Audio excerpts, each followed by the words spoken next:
Someone once asked me, have you ever been to Atalaya Castle? And to be honest, I had never heard of it. But being a photographer and filmmaker, I was very intrigued. So I decided to do some research. And this is how my story begins.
Huntington Beach State Park, South Carolina.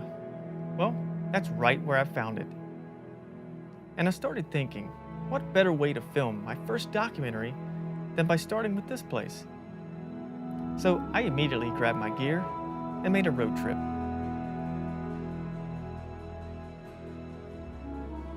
And once I entered into the park, I saw some of the most pristine and unaffected beaches and estuaries on the eastern seaboard, in my opinion. There were many variations of wildlife, and some I had never even seen before, except maybe on television.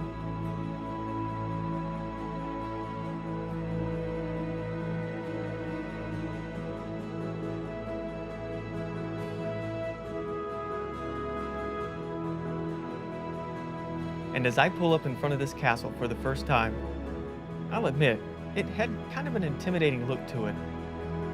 It was not what I thought it was going to look like or what I had envisioned it to be. This castle was one level and flat for the most part. And my first impression was that it looked like a prison, and that's probably the first impression that most people get.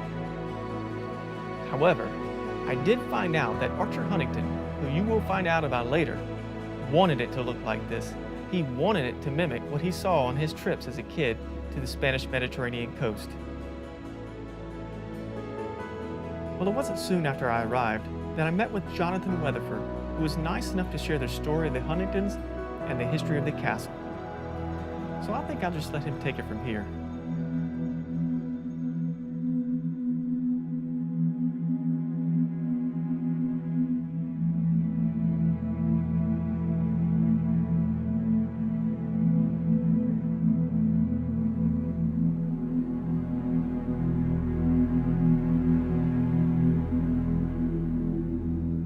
Archer Huntington was the son of Collis P. Huntington. Collis P. Huntington owned 3 different railroads, as well as Newport News shipping yards up in New England. He was a part of the Big 3 railroad race to get the first transcontinental railroad. So with the wealth that Archer Huntington's parents had accumulated, Archer was able to travel all around the globe as a young child, and He fell in love with the Spanish language, the Spanish architecture. He really fell in love with that. So that is really where our story starts, is with Archer's love of really everything Spanish. So during Archer Huntington's tours as a young child, really all around the globe, he learned very much from his travels. He did a lot of translations of different books from Spanish to English, and he really was very influential in literacy with really Spanish to English translations in America.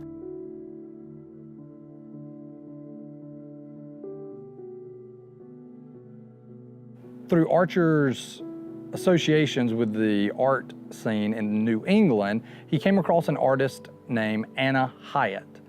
Anna Hyatt was an animalier. That is a type of artist that does their work, or she was a sculptor. She did all her sculpting mostly of animals. And so during the Great Depression, during this time that Archer is very involved with the arts and culture scene in New England, he is coming across this lady who's one of the foremost artists in America.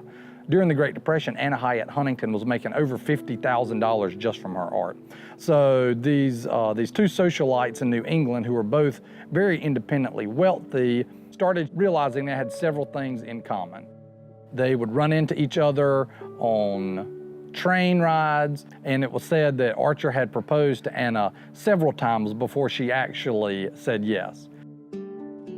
Archer Huntington was 53 and Anna Huntington was 47 when they got married.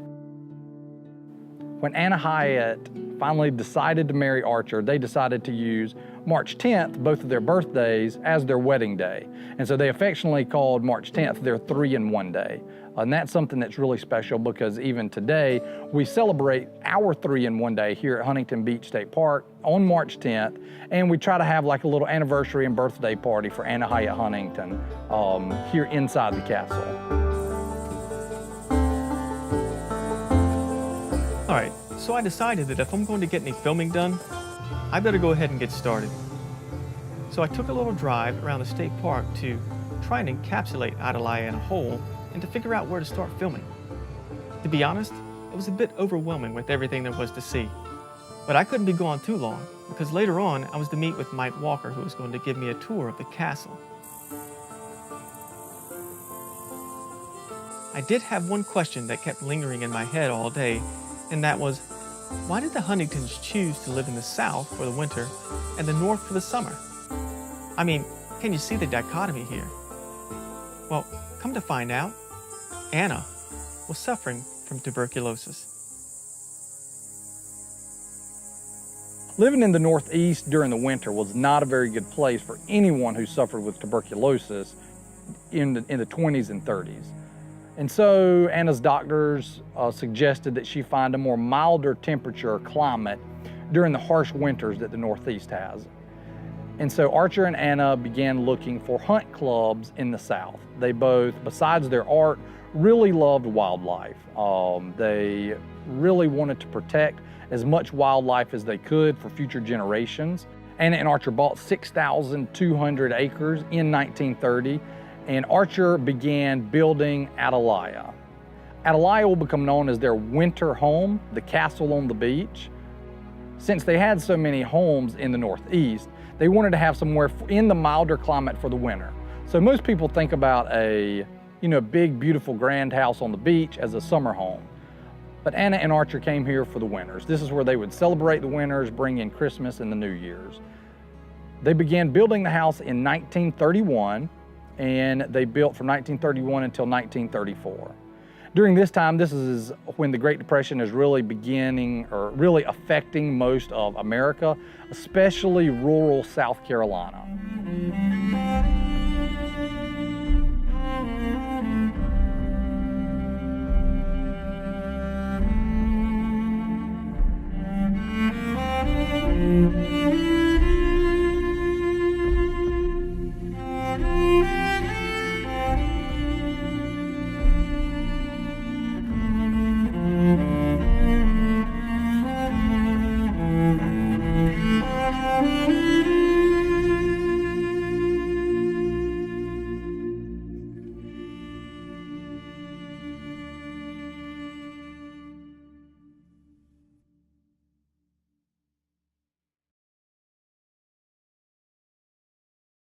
The building of Atalaya was solely completed in Archer's head. There was not a single blueprint or drawing, I mean, not even a sketch on the back of a cocktail napkin, as far as we're able to tell, of the design of Atalaya.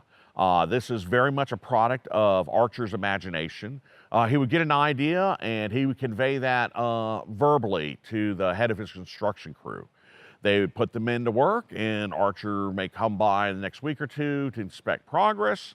And sometimes he liked what they did, and sometimes he didn't. And if he didn't, we would just have them tear it down, and they would start over again. So over the course of its construction, Atalaya, truth be known, was actually built, torn down, and rebuilt several times. Now, this may sound kind of crazy in today's world, but the truth of it is Archer was simply trying to keep the men employed as long as possible during a very rough time in our nation's history. Mr. Chandler was the head contractor for building Atalaya, and one really cool thing that he said that we have through diaries is, "Mr. Huntington, if you were to tell me a little bit more, I would know what you're wanting to build." So the people that were building this building did not have any advanced training or knowledge of how to build something this grand. Most of them had not left South Carolina, so when he was explaining about the castles and fortresses that he saw along the Spanish coast, that's what he was wanting to build. They really had nothing to pull from. The masons, when they were building the first brick walls, they were doing, you know, the best squaring that they could and wiping off all the extra mortar to try to have a very crisp, very neat wall. But when Mr. Huntington came in and saw the first wall, he tried to explain to them what slump joint mortar was, and that's exactly what he saw along the Spanish Mediterranean coast. And that is the type of architecture where you pretty much leave the mortar on the outside of the brick. So it's kind of like the mortar is oozing between the bricks. And Archer wanted it for a couple different reasons. One, so that it would provide purchase for the creeping fig vines they intended to grow on the interior walls. Also, so they could mortar the outside of the building to give it that kind of fortress wall look that he was going for.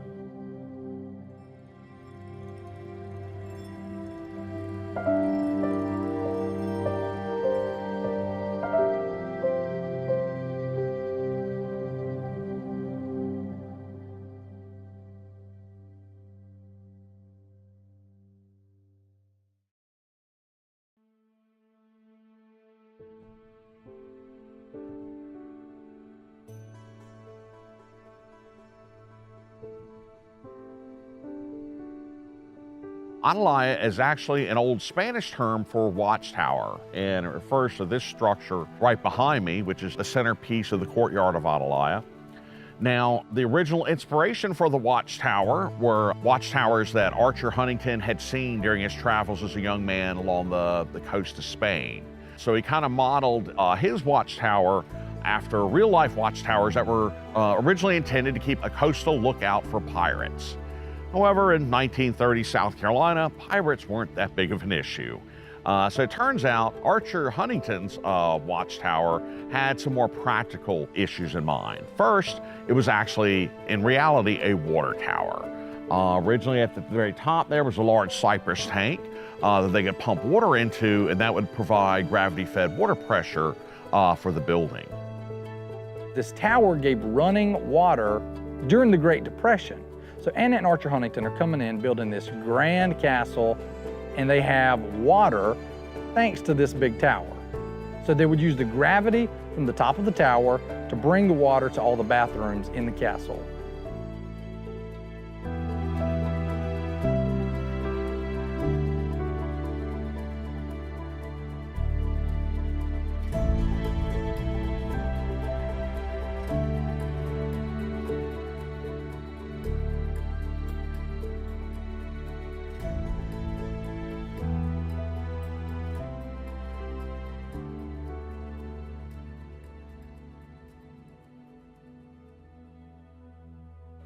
Now, Anna Hyatt Huntington was a world-famous sculptor.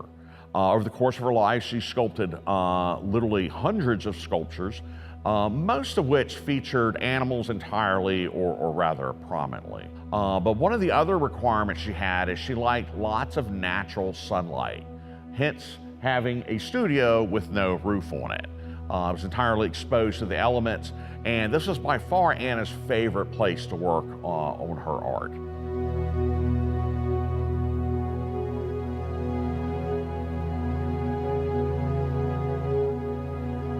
Now, the indoor studio was where Anna would work when the weather was not accommodating. So here, there was a large skylight to allow natural sunlight in through the ceiling, and large windows on either side of the room.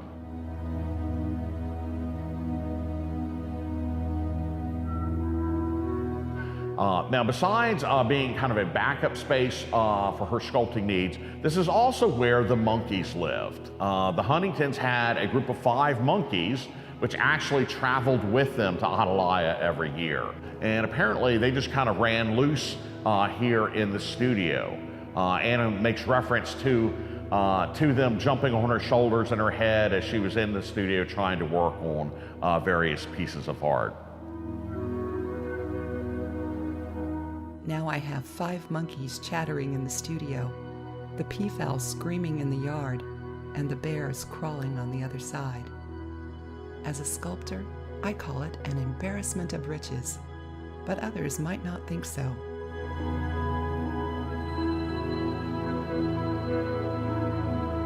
The breadth and knowledge of anatomy that Anna had really showed up in her artwork. It was very, very detailed, but most of it was a suggested detail. So the muscles and the tendons, the way the muscle would flex when animals would walk, even the hair on the animals, all of that was very detailed, but not overwhelming.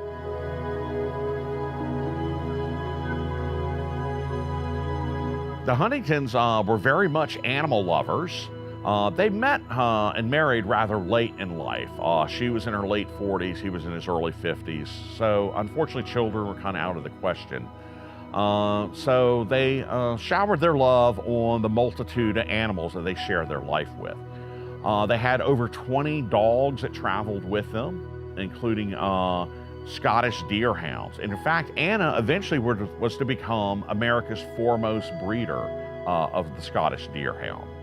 Now, what you see of the dog kennels today, this is just a tiny fraction of what there actually was.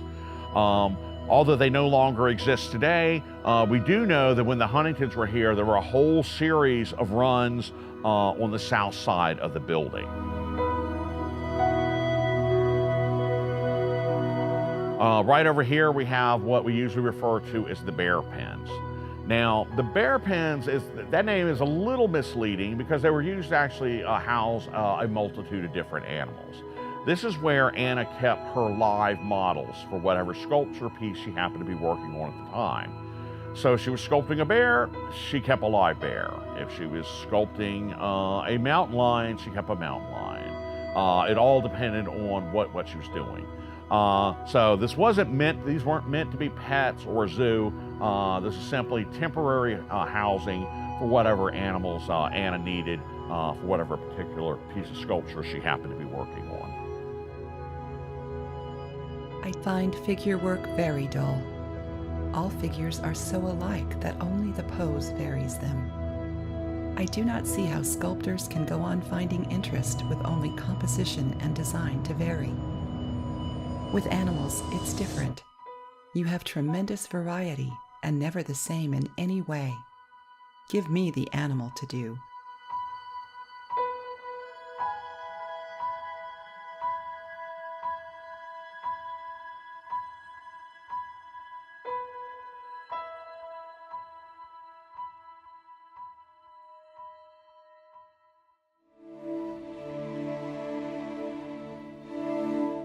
My meeting with Mike Walker to tour the castle was not only enlightening, but very interesting. We started on the south side of the building, but I decided not to put all of it in this film.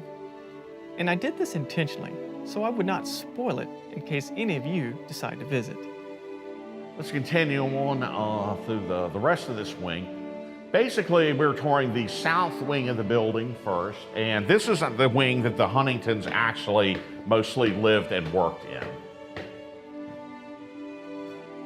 What I was surprised to see was many corridors and hallways branching off into many rooms. I found myself becoming lost and confused at times as to where we were. Now, most of the rooms on the left side are fairly identical. They're all small bedrooms, each had their own fireplace. Because this castle was big, and most of the rooms did kind of resemble each other, I couldn't resist the thought of how great this place must be to play hide and seek in if you were a kid. This was Archer's study. This is where he worked on his correspondence, where he handled some of the management that needed to be done for various museums that he had established. Archer Huntington, by the way, was quite famous for his museums. He once said of himself that wherever he put his foot down, he left behind a museum. One of the aspects of the castle that gets mentioned quite a bit, believe it or not, is the fact that Archer Huntington had 7 shower heads in his bathroom. Now, he was known to be a very large frame man, measuring in at 6'5" and 300 pounds. Now, in the 1930s, this castle was considered to be very extravagant, and even by today's standards, 7 shower heads is still very luxurious.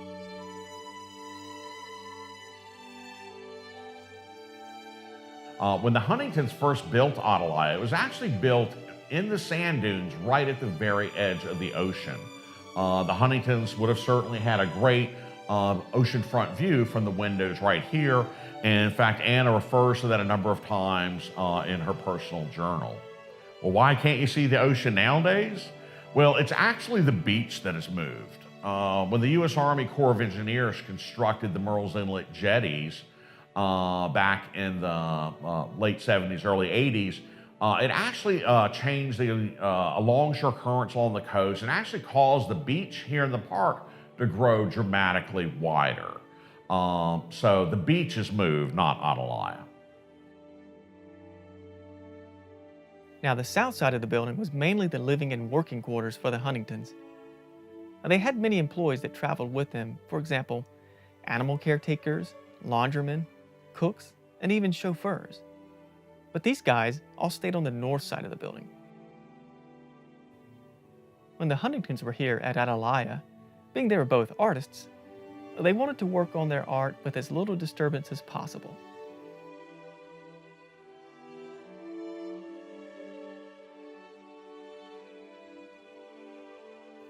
Now, they had homes in New York and Connecticut, and up north there were usually certain social obligations that they had to fulfill. So when they came to South Carolina for the winter, they wanted to escape from that.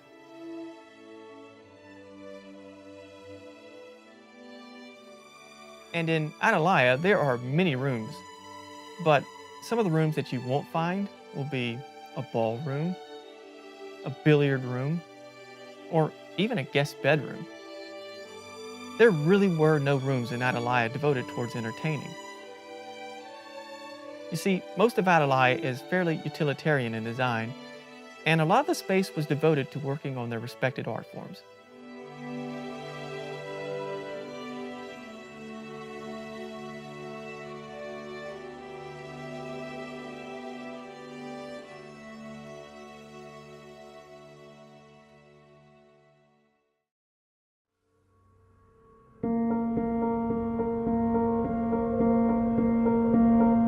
Now, through my exploration of the castle and its history, I found out that this castle is not abandoned by any means.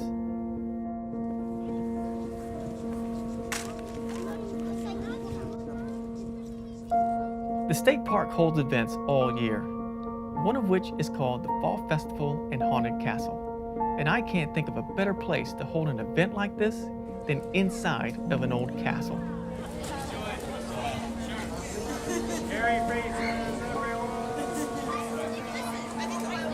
People come from all over to dress up in costumes and enjoy the season of Halloween.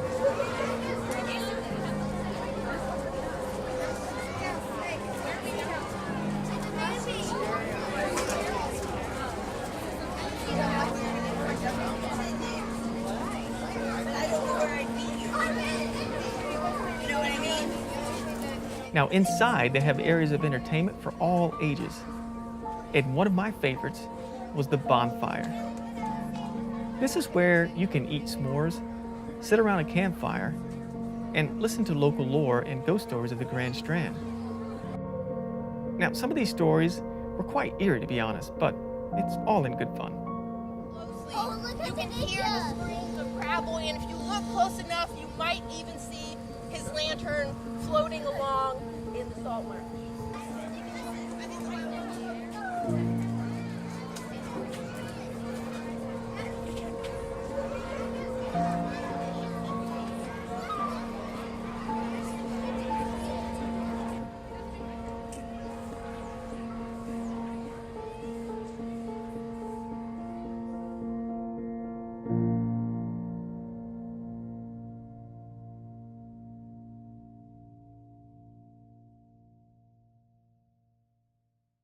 Come to find out, during the time frame that Anna and Archer lived in the castle, much like the state park, they also allowed the castle to be used in a different way.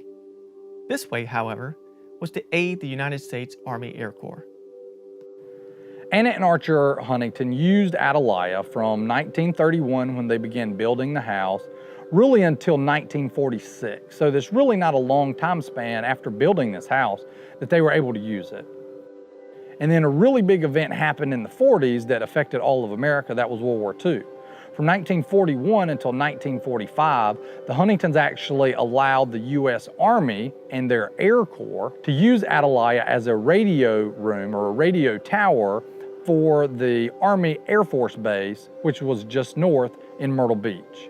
So during 41 to 45, there would be soldiers walking along the tops of the castle.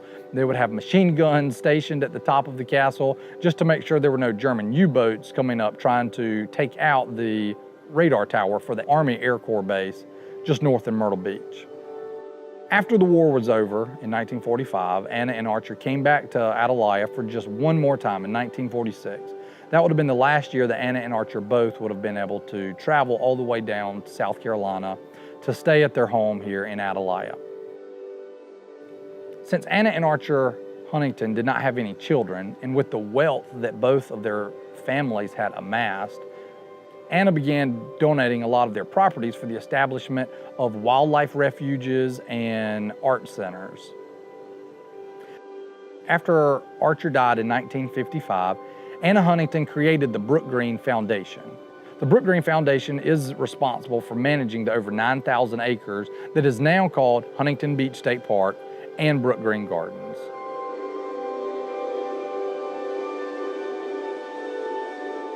Anna Hyatt Huntington was one of America's best female artists during the Great Depression.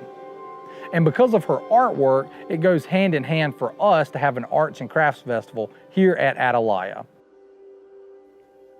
One of the main things I was told not to miss when I started this documentary was the Atalaya Arts and Crafts Festival. And I just want to say that it is probably one of the best that I have been to in quite a while. It was created in honor of Anna Hyatt Huntington and her passion for art. This is an event that brings together artists from all types of genres and allows them to showcase their work inside the castle. This castle that once seemed abandoned is now filled with life again. The amount of talent and uniqueness from all the artists was fantastic, all of which who had a dream, a passion, and let nothing stop them from fulfilling it. While I walked around, I decided to interview some of these artists so they could share their story with you. Here's what they had to say. I'm Milton Smith. I'm with the Northern Border Bluegrass Band. We've been coming to the Atalaya Juried Arts and Crafts Festival for more than 25 years. This castle was built by Anna Hyatt Huntington and her family to show her art and to have a place for retreat here at the ocean. And this festival has just intensified her influence on the arts in South Carolina. My name is Georgette Sanders. I'm from McClellanville, South Carolina. My art form is mixed media. I'm a sculptor as well as a weaver. What drew me to Atalaya is the art atmosphere of the artists and her sculpting forms of animals in their natural habitat. The era in which she created is of tremendous controversy for women, and being a potter myself, an African American potter, is still pioneering in this field because it's not that many African American women that are throwing pots. So I feel as if this is a legendary environment for me to be in, to pioneer and to expand my art form as well.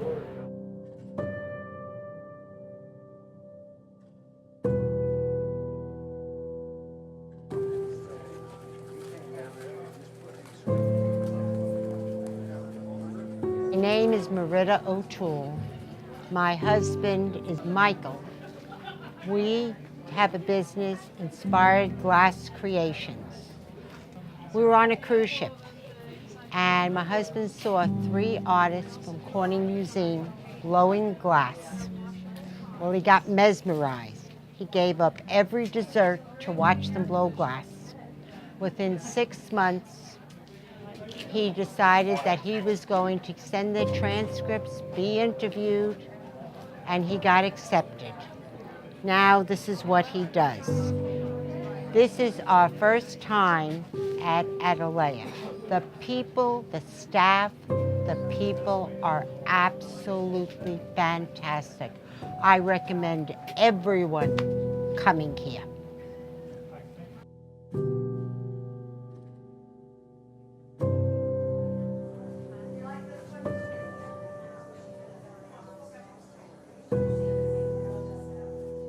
I'm Jim Smith of JVS Rustic Birdhouses. And we first heard about this show probably 3 or 4 years ago, and we thought about doing it.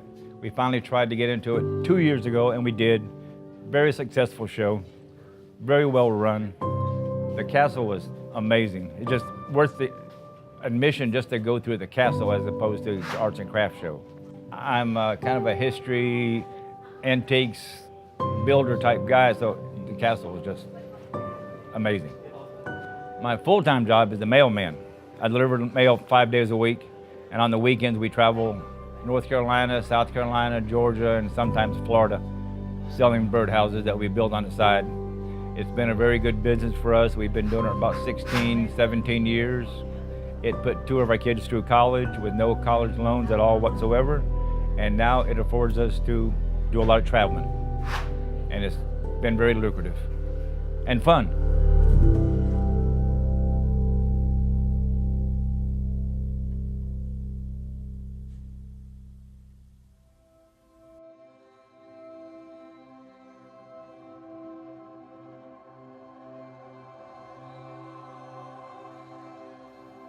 Now, I started this journey on spontaneity, on the chance to have an adventure, to build a lifelong memory, and experience that I could share with the world.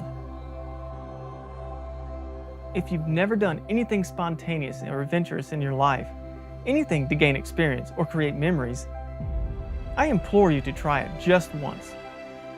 You'll be surprised at what you'll acquire. I think Abraham Lincoln says it best when he says, "It's not the years in your life that count. It's the life in your years." And I think there's a lot of truth in that. Now, in the beginning, if you remember, I told you that someone asked me, had I ever heard of Atalaya Castle? Well, now I can say, yes, I have. But have you ever been there?